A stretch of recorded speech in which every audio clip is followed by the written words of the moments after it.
कहने की जरूरत नहीं है कि भारत विभिन्न भाषाओं का देश है, क्योंकि यहाँ पर कदम कदम पर बोली बदलती है, कदम कदम पर संस्कृति अलग नजर आती है। हमारे यहाँ परंपरा, धर्म, आधुनिकता, मान्यताएं सबकी अपनी अपनी खास विशेषताएं हैं। यही कारण है कि भारत को विविधता में एकता वाला देश कहा जाता है। लाखों करोड़ों लोग भारत के 29 राज्यों में एक साथ रहते हैं। उनमें से पता नहीं आप किस राज्य में रहते हैं, लेकिन क्या आप ये जानते हैं कि जिस राज्य में आप रहते हैं उस राज्य के नाम का मतलब क्या है और उनका नाम कैसे पड़ा। इसके अलावा हम भारत के सभी 29 राज्यों के नाम कैसे पड़े इसके बारे में बात करेंगे। तो वीडियो के अंत तक हमारे साथ बने रहिए और जानिए अपने राज्य का नाम कि कैसे आपके राज्य का नाम पड़ा और इसका क्या मतलब है। करेंगे जम्मू कश्मीर की। यह राज्य अपने नाम की तरह एक खूबसूरत घाटी है। इसे पूर्व काल में ऋषि कश्यप की घाटी के नाम से जाना जाता था। इन्हीं के नाम कश्यप से शब्द कश्मीर की उत्पत्ति हुई। इसके अलावा संस्कृत में क का मतलब पानी और सिमिरा का अर्थ सूख जाना होता है, यानी कश्मीरा का मतलब पानी का बर्फ बन जाना। और जहाँ तक बात जम्मू शब्द की उत्पत्ति की है तो यहाँ इसके शासक राजा जम्बू लोचन के नाम से हुआ और बना जम्मू कश्मीर। दूसरा, पंजाब। पंजाब असल में इंडो ईरानी शब्द है। बहरहाल पंज शब्द का अर्थ है 5 और आपका मतलब पानी। और आप भी जानते हैं कि पंजाब को 5 नदियों की भूमि के रूप में जाना जाता है। तीसरा, हिमाचल प्रदेश। नाम से ही स्पष्ट है कि यहाँ हिम का अंचल है। यह प्रदेश का नाम भी संस्कृत भाषा से उत्पन्न हुआ है। संस्कृत में हिम का अर्थ होता है बर्फ और आंचल का मतलब पहाड़, इसीलिए तो इसे बर्फीले पहाड़ों का घर कहा जाता है, यानी हिमाचल प्रदेश। उसके बाद हरियाणा।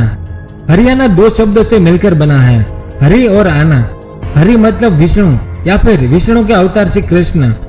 समग्रता में आप कह सकते हैं कि हरि को आने के लिए कहा जा रहा है। और इतिहास के मुताबिक भी महाभारत काल में श्री कृष्ण यहाँ आए थे, इसी कारण इस राज्य का नाम हरियाणा रखा गया। उसके बाद उत्तर प्रदेश। उत्तर यानी उत्तरी दिशा और प्रदेश यानी राज्य। इस राज्य के लिए हम यह कह सकते हैं कि राज्य जो उत्तर दिशा में स्थित है। उसके बाद उत्तराखंड या उत्तरांचल। साल 2000 में उत्तरांचल उत्तर प्रदेश से अलग होकर एक नए राज्य के रूप में उभरा। इसका मतलब है कि उत्तरी पहाड़, लेकिन बाद में इसका नाम उत्तरांचल से उत्तराखंड कर दिया गया, जिसका मतलब है उत्तरी भूमि। उसके बाद राजस्थान। यह नाम संस्कृत शब्द राजा से उत्पन्न हुआ है, लेकिन प्राचीन समय में इस राज्य को राजपूताना नाम से जाना जाता था, मतलब राजपूतों का शहर। उसके बाद बिहार।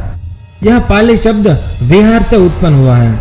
इसका मतलब है आवास या डेरा डालना। समय के साथ यह विहार से बिहार हुआ। एक समय तक इसे बौद्ध मठाधारियों के लिए विहार का स्थान माना जाता था, इसीलिए इसका नाम पड़ा बिहार। उसके बाद पश्चिम बंगाल। तो यहाँ पर एक सवाल पैदा होता है कि बंगाल के साथ पश्चिम क्यों जुड़ा। इससे पहले कि हम इसके नाम के इतिहास के बारे में जानें, यह जान लेना जरूरी है कि इसकी उत्पत्ति किस भाषा से हुई। इस नाम की उत्पत्ति भी संस्कृत भाषा से हुई। संस्कृत शब्द वांग से इसे लिया गया है, लेकिन समय के साथ साथ इसे अलग अलग नामों से पुकारा जाने लगा। पारसी लोग इसे बांग्ला के नाम से पुकारते थे, जबकि हिंदी में इसे बंगाल कहा जाता है और बंगाली में इसे बांग्ला कहा जाने लगा। असल में इस नाम के साथ पश्चिम 1905 में विभाजन के बाद जुड़ा। 1947 में हुए विभाजन के बाद पश्चिम बंगाल एक अलग राज्य बना, जबकि पूर्वी बंगाल एक नया देश बना, पाकिस्तान का एक भाग पूर्वी पाकिस्तान, जो साल 1971 में बांग्लादेश नाम से फिर से एक अलग देश बना। उसके बाद झारखंड। यह भी एक संस्कृत शब्द झर से बना है। झर का मतलब जंगल और खंड का मतलब प्रदेश, भाग या भूमि, इसीलिए आप झारखंड को जंगलों की भूमि भी कह सकते हैं। और झारखंड को वनांचल नाम से भी जाना जाता है, जिसमें भी वन का मतलब जंगल और चल का मतलब पहाड़, जैसा हमने हिमाचल प्रदेश के नाम में जाना। उसके बाद ओडिशा। यह भी एक संस्कृत शब्द ओड्रा विषय या ओड्रा प्रांत से उत्पन्न हुआ है। इसका मतलब है कि ओड्रा लोग जो मध्य भारत में निवास करते हैं। उसके बाद छत्तीसगढ़। पहले इस राज्य को दक्षिण कोसला के नाम से जाना जाता था, लेकिन इस नाम से संबंधित किसी तरह का प्रमाण या साक्ष्य मौजूद नहीं है, जबकि इस राज्य में 36 किले मौजूद है। यही कारण है कि इसे छत्तीसगढ़ के नाम से जानते हैं। उसके बाद मध्य प्रदेश, जिसका मतलब साफ है, मध्य में स्थित राज्य। आजादी से पहले देश के ज्यादातर राज्य मध्य प्रदेश के रूप में ही जाने जाते थे, जो कि अंग्रेजों द्वारा प्रशासित राज्य थे। लेकिन साल 1950 में सेंट्रल प्रोविंस और बरार, मकरई और छत्तीसगढ़ के साथ मिलकर सेंट्रल प्रोविंस के रूप में जाना जाने लगा। उसके बाद गुजरात। इसकी उत्पत्ति गुजरात से हुई। असल में यह वह भूमि है जो 7वीं और 8वीं शताब्दी में गुर्जरों द्वारा शासित थी और इसे गुर्जरों की भूमि कहा जाता था। उसके बाद महाराष्ट्र। अब महाराष्ट्र के नाम को लेकर अलग अलग मतभेद है। कुछ लोग कहते हैं कि इसकी संस्कृत शब्द महा से उत्पत्ति हुई है। महा मतलब महान और राष्ट्र मतलब देश यानी महान देश। तो कुछ लोग कहते हैं कि अशोक के अभिलेखों के मुताबिक इसकी उत्पत्ति वंश से हुई है, इस वजह से इसे राष्ट्रिका कहा जाता है। और राष्ट्रकूट एक वंश है जिसका 8वीं से 10वीं सदी तक शासन रहा था, जिसमें राष्ट्र शब्द रत्ना से उत्पन्न हुआ है। और यह भी माना जाता है कि राष्ट्र शब्द राठी या रथ से उत्पन्न हुआ है, जिसका अर्थ होता है रथ गाड़ी।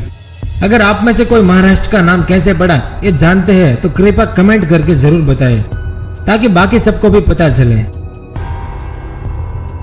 उसके बाद गोवा। अब तक ठीक यह नहीं कहा जा सकता कि इस शहर को गोवा नाम कैसे मिला।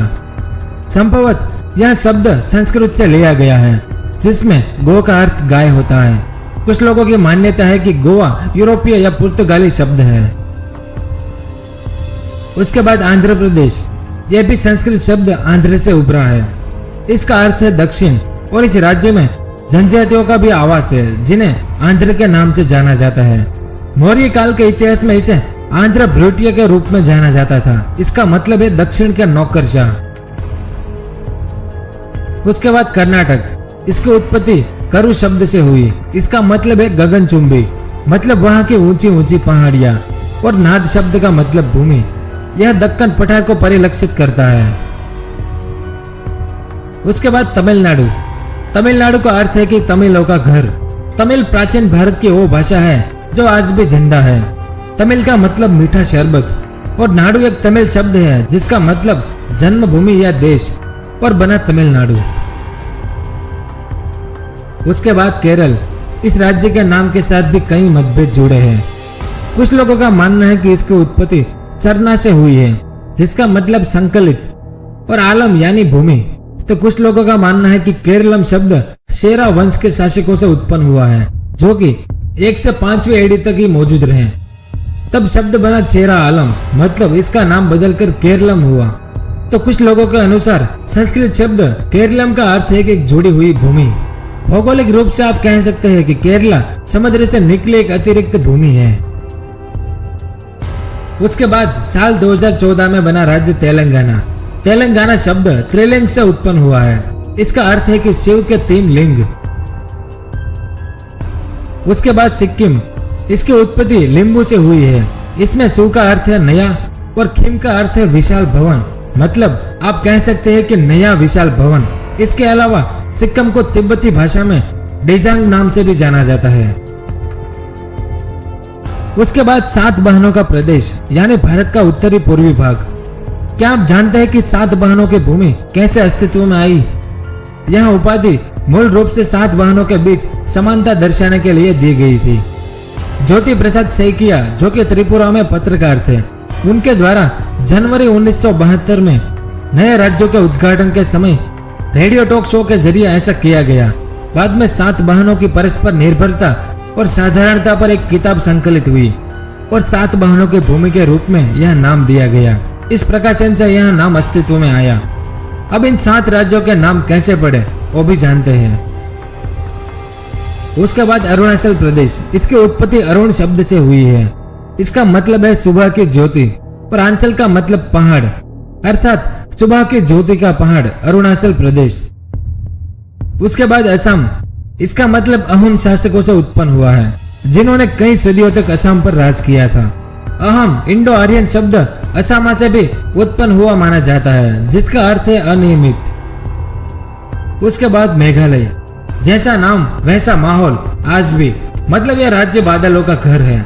मेघ यानी बादल और आलय यानी घर, अर्थात बादलों का घर मेघालय। उसके बाद त्रिपुरा। त्रिपुरा के नाम के साथ भी कई मतभेद और मान्यताएं जुड़ी हुई है। कुछ लोगों के अनुसार त्रिपुरा कोकबोरोक शब्द से जन्मा है। इसका अर्थ है तुई। तुई मतलब पानी और पारा मतलब नजदीक। तो कुछ मान्यताओं के मुताबिक राजा त्रिपुर के नाम से यह राज्य को त्रिपुरा नाम मिला। शायद ही आप इस तथ्य से वाकिफ हो कि यह राज्य क्षेत्रफल के हिसाब से देश का तीसरा सबसे छोटा राज्य है। उसके बाद मिजोरम, जिसमें मी का मतलब होता है लोग और जो का मतलब पहाड़, यानी पहाड़ के निवासी। उसके बाद नागालैंड। नागालैंड शब्द की उत्पत्ति बर्मा शब्द नाका से हुई है। नाका का अर्थ नागा होता है और नागा मतलब ऐसे लोग जिनके नाक और कान चिरे हुए होते हैं। इसे नागा की भूमि भी कहा जाता है। उसके बाद आखिरी मणिपुर। नाम से स्पष्ट होता है कि यह मणियों का प्रदेश है। मणिपुर के नाम की उत्पत्ति संस्कृत शब्द कंगले से है, जिसका अर्थ मणिपुर है। अगर वीडियो अच्छा लगा तो लाइक करना बिल्कुल ना भूलें। अगर आप लाइक करेंगे तो हमारा मनोबल बढ़ेगा। और अपने दोस्तों के साथ फेसबुक और व्हाट्सएप पर शेयर करना बिल्कुल ना भूलें। धन्यवाद। जय हिंद, वंदे मातरम।